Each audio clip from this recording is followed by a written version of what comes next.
सत्य और अहिंसा दो चीज़ें जो गांधी ने भारत को दी, दुनिया को दी, ऐसा राहुल कह के गांधी के नाम पे अपनी दुकान चलाने की फिर से कोशिश करते हुए, तो जिस गांधी ने अहिंसा दी उसी गांधी ने वर्ल्ड वॉर 2 में भारतीय सैनिकों को भेजा अंग्रेज़ों के साथ लड़ने के लिए, जबकि 1942 में क्विट इंडिया मूवमेंट के थ्रू भारत लगभग आज़ादी ले चुका था। तो लाखों सैनिक हिंदुस्तान के जो अंग्रेज़ों के लिए महायुद्ध में लड़े, वो कौन सी अहिंसा थी? यही गांधी ब्रिटिश आर्मी में अफ्रीका में सर्व करते थे, ये कौन सी अहिंसा थी? इन्हीं गांधी के वचनों और कर्मों के फलस्वरूप भारत का विभाजन हुआ, ये कौन सी अहिंसा थी? अब जब चर्चा शुरू हो ही गई है इस टॉपिक पे, तो अहिंसा से भारत को क्या प्राप्त हुआ गांधी की, और क्यों भारत के सनातन इतिहास में, सनातन संस्कारों में हिंसा और अहिंसा की बड़ी क्लियर डेफिनेशन दी गई है कि कब हिंसा उचित है, धर्मो रक्षा, संस्कृति रक्षा, हिंसा को सही ठहराया गया है धर्म के लिए जब आप लड़ रहे हैं।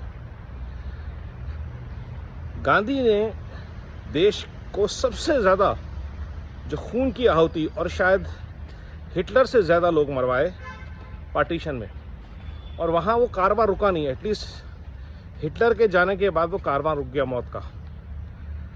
गांधी की अहिंसा की नीति का जो असर है वो ये है कि उसके बाद भारत ने बांग्लादेश में हिंदुओं को खोया, भारत ने कश्मीर में हिंदुओं को खोया, सिखों को जलाया गया इस देश में, क्योंकि गांधी ने देश को अहिंसा का पाठ पढ़ाया था।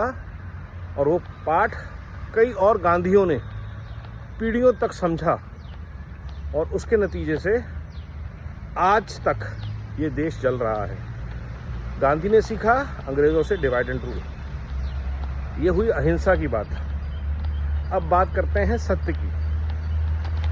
सत्य वो जो गांधी ने बताया, सत्य कि नेहरू को वोट नहीं मिले थे देश को चलाने के लिए, ये सत्य है। लेकिन ये गांधी ने आपको नहीं बताया। गांधी ने आपको बताया कि मैंने कहा कि नेहरू बनेगा तो नेहरू बनेगा। सत्य ये कि सुभाष चंद्र बोस को कांग्रेस के लोगों ने चुना देश उस समय कांग्रेस पार्टी का नेतृत्व करने के लिए, लेकिन गांधी ने ये सत्य नहीं बताया, इस सत्य को नहीं स्वीकारा। उनका सत्य ये था कि या तो मेरे मार्ग पे चलोगे या इसके मार्ग पे चलोगे। तो लोकतंत्र गांधी जी की शक्ति कभी भी नहीं रहा, ये सत्य है। और ऐसे कई किस्से जहाँ पे गांधी के अंदर की जो हिटलर मानसिकता थी उसका प्रमाण हमें बार बार मिलता है। उनके बाकी किस्से तो जो हैं वो चलते रहते हैं, लेकिन आज की चर्चा सिर्फ सत्य और अहिंसा के ऊपर हो रही है। तो मैं सिर्फ ये कहना चाहूँगा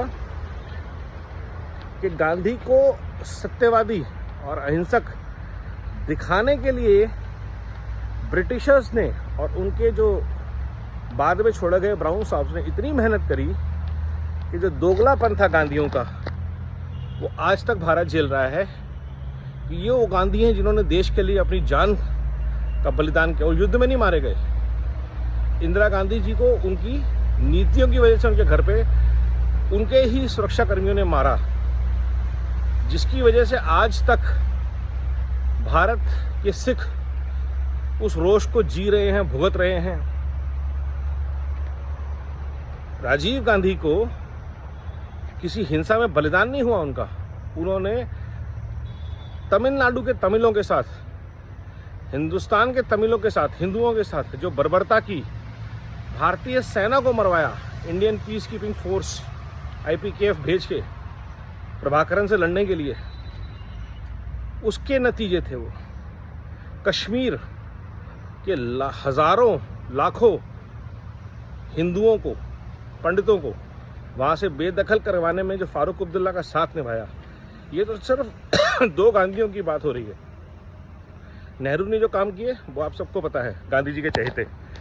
तो तो गांधी जी की हिंसा, अहिंसा और गांधी जी की सत्यता भारत को इतनी महंगी पड़ी है, उसकी कीमत भारत आज भी चुका रहा है। तो ब्रिटिशर्स द्वारा लाए गए, ब्रिटिशर्स द्वारा स्थापित गांधी भारत को, भारत की आज़ादी के संघर्ष को बहुत महंगे पड़े, आज तक पड़ रहे हैं। ये सत्य है और ये सत्य राहुल गांधी जानते हैं, इसलिए वो एक नकली नाम लेकर लगातार झूठ फैलाते हैं, जैसा उनके खानदान में होता रहा है। उनके बाप करते रहे, उनकी दादी करती रही और उनके परदादा ने भी यही काम किया था। यही सत्य है। नमो भारत, वंदे मातरम, जय हिंद।